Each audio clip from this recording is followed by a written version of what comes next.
ଯେତେବେଳେ ସପ୍ତାହେ କଟିଗଲା ସେତେବେଳେ ଆମେ ଜାଣିଲୁ ଯେ ୟାର କିଛି ଭବିଷ୍ୟତ ନାହିଁ, ଖାଇବା ବି ଆସିପାରୁନି। କାରଣ କତାରରେ कंपनी ट्राए करुच्ची किंतु कारण होची कोन ना हमर कतार रे मिसाइल पड़ी जाईची सेठु पुणी गोटे बोर्ड तो आसिक दबाऊ टाइम लगिबो ना सेठी क्लियरेंस मिलिया दरकार ना बहुत सारा रेगुलेशंस रेस्ट्रिक्शंस अछि सब तो सडनली ही जीवो ना इमीडिएटली पुणी वार टाइम रे आहुरी रेस्ट्रिक्शंस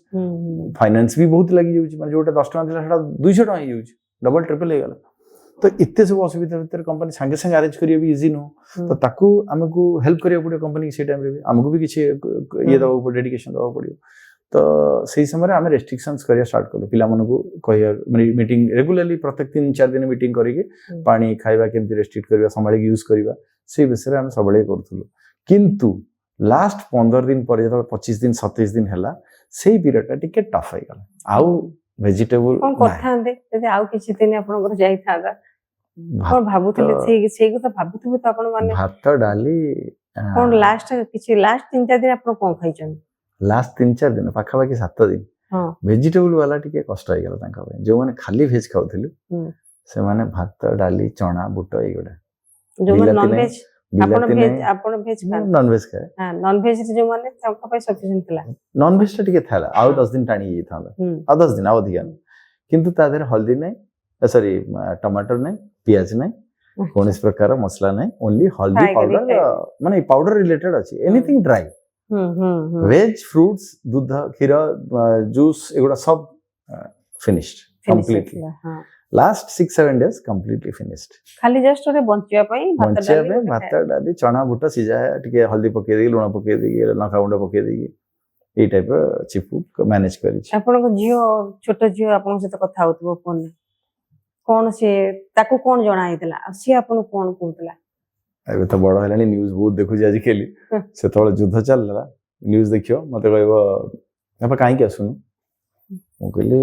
टिके से रास्ता मझिरे झगड़ा लागुचन से रास्ता तो बंद कर दीजन किए झगड़ा लागुचन काई झगड़ा लागुचन से तो बैड मैनर मो कहली रास्ता रे तू देखिछु संड लड़ी दीटा पागला लोग लड़ी करूचन तो सेति पे मु जाई परने रास्ता रे बंद कर दीजन तो सिना रास्ता खोलिले मु जीवी मो सेति पे जाई परने सेड धीरे धीरे एटा माने थरे दी थरे कहिली तापर धीरे धीरे कांदीवा स्टार्ट कला काहे के आसुनु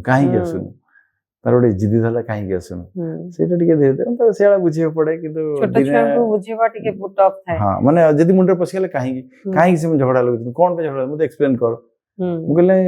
सब पागल न थांदी से पागल दीटा झगड़ा करछ न की बुझियो रास्ता को बंद कर दीजन तू भाबे तू घर बाहला वाला जदी रास्ता रे की झगड़ा होत तू बाहर परियो ना बाहर परिबेनी तो सेही बड़ा से रास्ता बंद कर दे मु जाई पाउनी तो या कहि के ताको बुझे बोल थाए 8 मई रे गुजरात रे भी गोटे जहाज होला तापर की जानछन किछ इन्फॉर्मेशन अछि नै जानि छी जहा एति मोर कलीग्स माने जहा देथिले जे ताको ऊपर भी अटैक हेतला अटैक हला पर से बहुत हेवीली डैमेज हेतला जोथरे की पानी पसला पर से माने पूरा ये हे जाईची पूरा सिंक हे जाईतला सेति खबर पाइथिले बट कैजुअलिटी भी कोन हेची कि नै एग्जैक्टली मु कहि परिबिनी किंतु कहिथिले जे कोन हेची डैमेज किछ हेची माने इंजुरी भी किछ हेची बोली जहा कलीग्स माने कहिथिले एंते माने फाइनल न्यूज़ तो मगत किछ नै जहा भी मु गणा या तो संगे साथी जहा देथिले से बट हां एति जे मिसाइल अटैक हे कि सेटा को डैमेज करके पानी भीतर बुडी हेची बोली खबर देथिले पिला माने एबे जो जहाज में फसी के अछन आपन माने आपन घर कि चिन्ह लोक थिबे हां मो संग माने अछन मो कलीग मोर जूनियर छुआ गुडा अछन आपन तांग साथ कांटेक्ट रे अछन हां काली भी कांटेक्ट रे कथा हेथिली काली भी कौन से मन से कहउछन still they are waiting for the clearance still waiting for the clearance केतबे क्लियर हबो आमे से पुडे जीवो हार्मोन्स खोलिबो आ तो किछि माने डिस्कशन पॉइंट नै बस वेटिंग हिची जे केबे हार्मोन्स खोलिबा आमे एपट लोक से पुडे जीव से एपट लोक एपट को आसी से केबे से एदि जण लोक आपन से जो माने कांटेक्ट रे अछन से माने केते दिन हेलानी फसली अछन आसी 2 मास ऊपर के गेला 2 मास ऊपर गेला मते आसी के हमारे घरे आसी के हमारे मासे गेलानी मासे ऊपर गेल मते घरे आसी हमारे मु 36 दिन पस्तिली 36 दिन प्लस मासे माने 70 डेज अगर खाइबा पीवा सब अछि हां लकीली एबे सब जो सीजफायर हे गेलानी से एबे खाइबा पानी सब सप्लाई दै छै इवन कंपनी माने हमर पानी केमति बने जहाज चालीले पानी बने जहाज ठिया हले पानी बन परिबो तो एबे चालीलणी भी से एरिया चलोचंती पानी बनोचंती कंपनी परमिशन काहे कि ना चालिया पे फ्यूल भी कंजम्पशन हो ना बहुत ज्यादा कंजम्पशन हो तो एते इजीली परमिशन मिल बट ये सिचुएशन ता अनै होबन ना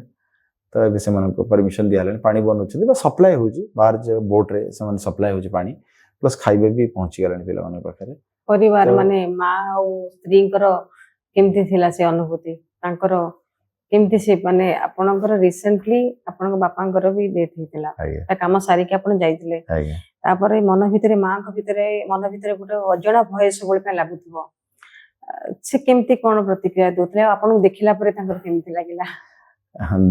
ମାନେ ମାଙ୍କର ତ ମାନେ ତାଙ୍କର ସେ ମାନେ ବାପା ଯେତେବେଳେ ଭଲ ଥିଲେ ସେ ରେଗୁଲାରଲି ଯାଆନ୍ତି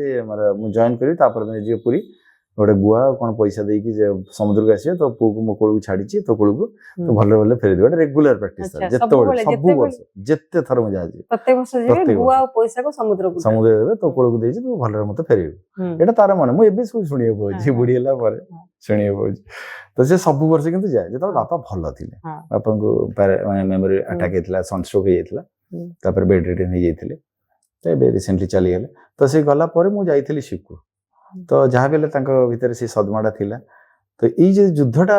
ଶୁଣିଲା ସେତେବେଳେ ସେ ଟିକେ ମାନେ ବହୁତ ଭୟଙ୍କର ବିଚଳିତ ବହୁତ ହେଡଷ୍ଟ୍ରଙ୍ଗ ସିଏ ନହେଲେ ମତେ ଛାଡି ନଥାନ୍ତେ ଗୋଟେ ପୁଅ ହେଇକି କିନ୍ତୁ ଭିତରଟା ତ ମାର ମନ ତ ରହିବ ନା ତ ଯେହେତୁ ଏବେ ରିସେଣ୍ଟଲି ବାପା ଯାଇଥିଲେ ତାପରେ ମତେ ସେ ଏଇଭଳିଆ ସିଚୁଏସନ ଦେଖିଦେଲା ସେଇଟା ତାକୁ ଟିକେ କୋଉଠି ନା କୋଉଠି ଭିତରେ ବହୁତ ଘାଣ୍ଟିଛି ତାକୁ।